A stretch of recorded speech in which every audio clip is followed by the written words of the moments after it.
Direct and indirect narration, part 4. Bismillahirrahmanirrahim. रब्बी यस्सिर वला तुअस्सिर व रब्बी तम्मिम bill खैर। आज हम करेंगे कन्वर्जन ऑफ ऑप्टेटिव सेंटेंसेस। सबसे पहले ये जान लीजिए कि ऑप्टेटिव सेंटेंसेस होते क्या हैं। Optative sentences express wish, desire, blessing और curse and it ends with exclamation mark. यानी ऑप्टेटिव सेंटेंसेस वो सेंटेंसेस होते हैं, उस तरह के जुमले होते हैं कि जिसमें किसी ख्वाहिश का इजहार किया जाता है, किसी तमन्ना का इजहार किया जाता है, कोई दुआ दी जाती है और इसमें कोई बद्दुआ भी हो सकती है। और एक्सक्लेमेटरी सेंटेंसेस की तरह इसके एंड में भी आप ये देखें कि इसमें एक्सक्लेमेटरी मार्क होगा, यानी एक लंबी सी डंडी होगी और उसके नीचे एक स्मॉल डॉट होगा। अब एक निशानी है इनकी कि ज़्यादातर ऑप्टेटिव सेंटेंसेस जो होते हैं शुरू होते हैं मे से या वुड से। अगर विश होगी या डिज़ायर होगी या ब्लेसिंग होगी या कर्स होगा, डिज़ायर, ब्लेसिंग और कर्स, ये तीन चीज़ें अगर इसमें होंगी तो यूजुअली ये मैं से शुरू होते हैं। और अगर कोई ख्वाहिश का इजहार किया जा रहा होगा, इसमें ऐसी पास्ट ख्वाहिश जो कि वक्त गुजर चुका है और वो उस वक्त नहीं हुई, अब हम ये कहते हैं काश ऐसा हो जाता या ऐसा हुआ होता, तो इस तरह का कोई सेंटेंस होगा तो वो वुड से स्टार्ट होगा। एग्जाम्पल देख लीजिए, जैसे may you live long, blessings for future. ज़ाहिर है आप अल्लाह ताला आपको लंबी ज़िंदगी दे या आप लंबी ज़िंदगी पाएँ, तो ये दुआ है और ऑब्वियसली ये मुस्तकबिल के लिए है। जबकि आप ये देखिए, would that you had pass the examination, काश तुमने इम्तिहान पास कर दिया होता, तो ये विश है पास्ट की, क्योंकि ऐसा हुआ नहीं है। अब देखिए, may you pass the exam, pray for future. लेकिन अगर आप ये कहते हैं कि तुम इम्तिहान पास कर लो, अल्लाह करे कि तुम इम्तिहान पास कर लो या तुम इम्तिहान पास कर लो, तो ये भी ख्वाहिश, ये दुआ हो जाती है मुस्तकबिल के लिए कि मुस्तकबिल में ऐसा हो जाए। इसी तरह एक और सेंटेंस देखिए, may we finish our work to his satisfaction. अमूमन हम ये बात कर रहे होते हैं ना, हमारा काम उन्हें पसंद आ जाए, यानी हम जो काम करें वो उनके लिए इत्मीनान बख्श हो, तो ज़ाहिर है कि ये भी आपकी जो है ये प्रे फॉर फ्यूचर है। इसके बाद देखिए, may our country prosper by leaps and bounds, ये भी दुआ है मुस्तकबिल के लिए। लेकिन ये देखिए, would that your father had been here today, काश तुम्हारे वालिद आज यहाँ होते। ज़ाहिर पास्ट की ये एक विश है, क्योंकि ऐसा हुआ नहीं है और वक्त गुजर चुका है। जबकि आप ऊपर वाले सेंटेंसेस में देखिए कि जब मे वाली बात हो रही है तो वक्त आया नहीं है, हम ख्वाहिश भी कर रहे हैं, दुआ कर रहे हैं कि ऐसा हो जाए, लेकिन आने वाले वक्त के लिए, और ये गुजरे हुए वक्त के बारे में है कि ऐसा हुआ नहीं है। इसी तरह ये भी देख लीजिए मजीद एग्जाम्पल्स ऑफ वुड की, would that our team had won the match, काश हमारी टीम ने मैच जीत लिया होता, पास्ट की ख्वाहिश है। Would that I were rich enough to help you, काश मैं इतनी अमीर होती कि मैं आपकी मदद कर सकती, या काश मैं इतना अमीर होता कि मैं आपकी मदद कर सकता। अच्छा, इसमें एक और चीज़ जो है वो ज़रूर अपनी ज़हनशीन कर लीजिए, उसको याद रखिएगा, क्योंकि सिर्फ यहीं पर ही नहीं बल्कि और भी जब आप करेंगे कंडीशनल सेंटेंसेस तो वहाँ पर भी ये बात आपके काम आएगी कि जब कभी भी हम किसी ऐसे वक्त की बात कर रहे होते हैं जो कि नहीं हुई और वो पास्ट टाइम में हमारी विश है, तो आई के साथ देखिए वॉज नहीं आएगा बल्कि वर आएगा, क्योंकि ऐसा हुआ नहीं है।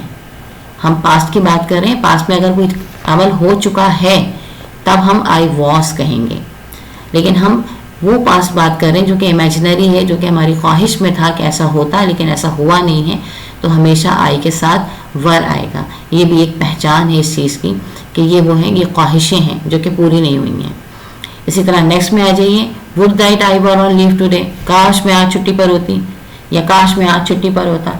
अगेन ये भी वही ख्वाहिश है कि जब किसी दिन आप जाते हैं, कोई ऐसा काम हो जाता है जो आपको पसंद नहीं आता, तो आप कहते हैं ना काश आज मैं आया ही ना होता यहाँ पे, तो ये उसी तरह का सेंटेंस है, यानी ऐसा हुआ नहीं है, आपकी ख्वाहिश है कि ऐसा हुआ होता।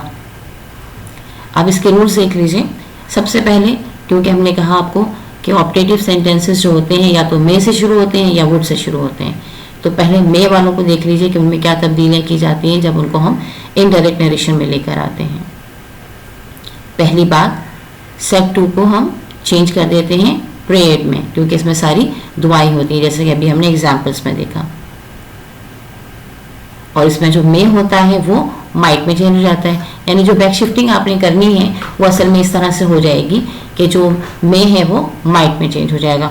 मॉडल ऑक्सिलरीज का जो हम चैप्टर करेंगे इंशाल्लाह ताला, तो उसमें हम आपको बताएंगे कि किस तरह मे और माइट या जितने भी मॉडल ऑक्सिलरीज इस्तेमाल होते हैं तो उसके बाद हमेशा वर्ब की फर्स्ट फॉर्म इस्तेमाल होती है। प्रोनाउंस वैसे ही चेंज होंगे जैसा कि जुमले की रिक्वायरमेंट है। और फॉर्मूला इसका खासकर याद रखिएगा कि ये बिल्कुल इसी तरह है कि आपने पहले सब्जेक्ट लिखा, उसके बाद आप मे को आपने चेंज कर दिया। मे और माइट का एक्सप्रेशन जो है वो देने के लिए आपने क्या किया कि प्रेड लिख दिया कि दुआ की गई है। सेट 2 को आपने चेंज किया प्रेड में। अगर आप चाहते हैं कि ऑब्जेक्ट भी लिखा जाए तो ये ऑप्शनल है, ब्रैकेट में इसीलिए लिखा गया है कि ये ऑप्शनल चीज़ है कि आपने फॉर प्लस ऑब्जेक्ट लिखेंगे। ही प्रेड फॉर मी, ऐसा होता है ही सेड टू मी, तो वो फॉर मी हो जाएगा या फॉर यू, फॉर हर, जो भी वहाँ पे प्रोनाउन इस्तेमाल हो उसी के हिसाब से। नेक्स्ट जो आपकी क्लॉज होगी जो इन्वर्टेड कॉमास के अंदर है उसको आप ज्वाइन कर लेंगे दैट के साथ। फिर वही सब्जेक्ट में चेंज हो गया माइट में, फिर वर्ब और फिर ऑब्जेक्ट। वर्ब की हमेशा फर्स्ट फॉर्म इस्तेमाल की जाएगी। मॉडल ऑक्सिलरीज के बाद, में या माइट के बाद, विल या वुड के बाद या और दूसरे मॉडल ऑक्सिलरीज के बाद हम हमेशा वर्ब की फर्स्ट फॉर्म इस्तेमाल करते हैं। आप वुड वाले सेंटेंसेस देख लीजिए, इसमें आप क्या तब्दीली लेकर आएंगे। सेड टू चेंज हो जाएगा विश्ड में, और वुड रिप्लेसेस विद पास्ट और पास्ट परफेक्ट के साथ हैड बीन हो जाएगा इसमें। प्रोनाउंस अकॉर्डिंगली चेंज होंगे और इसका फार्मूला भी ऐसा ही होगा तकरीबन, सिर्फ इसमें तब्दीली क्या होगी कि प्रेड की जगह पर विश्ड आ जाएगा। और यहाँ पर जो है क्योंकि हमारे पास वहाँ मॉडल ऑक्सिलरी था तो हमने उसको चेंज कर दिया था माइट में, लेकिन यहाँ पर जो वुड है बेसिकली वो पास्ट के एक्सप्रेशन के लिए है, तो लिहाजा जो पास्ट सेंटेंस आपका होगा वुड को हम बिल्कुल हटा देंगे, इसको साथ नहीं रखेंगे, बल्कि जो भी और बाकी का जो सेंटेंस होगा वुड हो जाएगा वो हैड बीन में आ जाएगा। ठीक है, अभी हम प्रैक्टिस करेंगे, बनाएंगे सेंटेंस तो आपको अच्छी तरह समझ में आ जाएगा। अब देखिए conversion of sentences beginning with may. आपके पास सेंटेंस है she said to me may you pass the examination. जब आप इसको कन्वर्ट करेंगे तो तब्दीली करने वाली जगह देखिए कहाँ कहाँ पर है। सेड टू है, इन्वर्टेड कॉमास है शुरू में, बीच में, और फिर क्लॉज के सेकंड क्लॉज के शुरू में, एंड में, और एक्सक्लेमेटरी मार्क है और मे है। अब इसको जो हम चेंज करेंगे तो देखिए सेड टू हमारा चेंज हो गया प्रेड में, इन्वर्टेड कॉमास की जगह जो पंचुएशन सारी है हमारी वो कंजक्शन में चेंज हो गई, दैट आ गया। मे को हमने माइट में चेंज कर दिया, प्रोनाउंस अकॉर्डिंगली चेंज हुए हैं। शी सेड टू मी, उसने मुझसे कहा, तो ज़ाहिर उसने कहा, तो जब मैं कहूँगी उसने कहा कि वो, दैट आई माइट पास, मेरे बारे में मुझे दुआ दी ना, यू पास द एग्जामिनेशन, तो I might pass the examination कि मैं इम्तिहान पास कर लूँ। दोबारा देख लीजिए इसको, उसने मुझसे कहा है, यू जो है ये मेरे लिए इस्तेमाल हुआ है, लिहाजा यहाँ सब्जेक्ट जो चेंज होगा वो आई होगा। इसी तरह हम इसको फॉर्मूले को और अच्छी तरह समझ लीजिए कि ये देखिए आपके पास शी जो है वो सब्जेक्ट है, प्रेड चेंज हो गया, फिर इसके बाद for me, for plus object आ गया। दोनों क्लॉज को ज्वाइन करने के लिए हमने कंजक्शन इस्तेमाल किया दैट।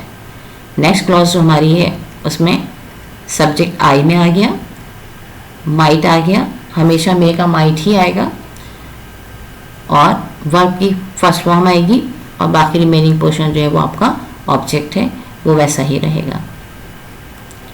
अब देख लीजिए कन्वर्जन वुड के साथ। The teacher said to the student would that I were on leave today. ठीक है, ये ऑब्वियसली एक ख्वाहिश है जो कि पूरी नहीं हुई है। The teacher wished, said to change हो गया विश्ड में, punctuation inverted commas, exclamatory mark, that. और जैसे मैंने आपको कहा था इससे पहले कि देखिए जो वर है, जो टेंस है ये वाला, वुड तो ख़त्म हो जाएगा, और ये वाला जो टेंस है जो ख्वाहिश वाला है वो पास्ट परफेक्ट में आ जाएगा had been. I were on leave today, she had been on leave that day, जो हम चेंज करते रहते हैं टाइम को कि टुडे जो है वो दैट डे में चेंज हो जाएगा। अब इसका फॉर्मूला देख लीजिए, सब्जेक्ट है, विश्ड है, दैट है, दोनों जुमलों को मिलाने के लिए कंडीशन के तौर पर, फिर सब्जेक्ट है, फिर पास्ट है, past perfect form of verb है, और ऑब्जेक्ट है। Like the teacher wished that she had been on leave that day.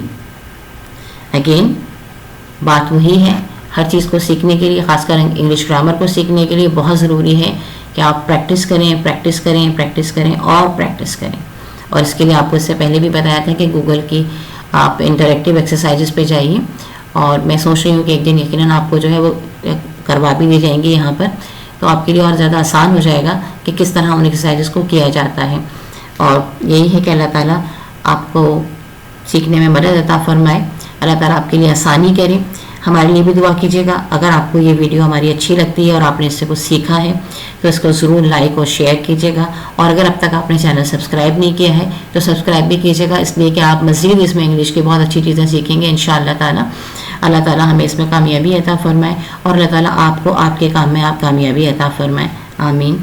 जज़ाकल्लाहु खैरन कसीरा. बहुत बहुत शुक्रिया इस वीडियो को देखने का.